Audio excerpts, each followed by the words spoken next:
So the backstory here starts with me being a pretty loyal Bittrex and Crypto.com user for about 3 years straight. And I mean loyal in the most boring way possible, because I set everything up there once and never had a reason strong enough to move. Fees were predictable, the interfaces made sense to me, withdrawals went through, that was the whole checklist. Checked out. What started shifting that picture was actually a conversation, not a personal experience. Someone in a private group I'm part of, experienced trader, not a newcomer, mentioned offhand that his Crypto.com account had been under a compliance hold for nearly 2 weeks, couldn't withdraw, couldn't get a clear answer on when it would lift, and his transaction history was completely normal, nothing that would raise any obvious flag. Just a standard account that got caught in something and had no way to push back against it.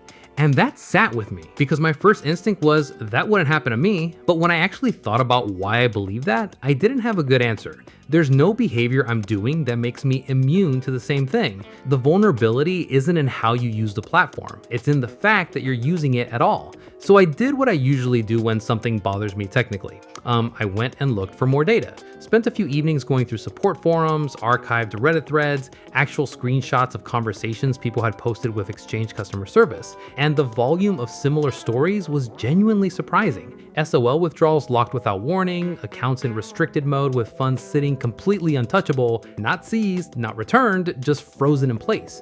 And I want to say clearly, I'm not trying to paint these platforms as criminal operations. That's not the point. The point is much simpler than that. When a company holds your assets, they also hold the ability to restrict access to them. That's not a bug in how they're run, it's just a logical consequence of the custody model. And you don't get to opt out of that consequence without opting out of the model itself. That's what actually got me moving on non-custodial swapping as a real replacement rather than just an experiment. And the way it works is pretty straightforward when you strip away the jargon. There is no company involved, no one takes your assets into their systems at any point, you connect a wallet, a smart contract handles the swap directly on the blockchain, assets move wallet to wallet. The whole thing is automated and transparent, and because there's no intermediary holding anything, there's also no intermediary that can decide to stop holding it on their terms instead of yours. The control just never leaves your hands in the first place.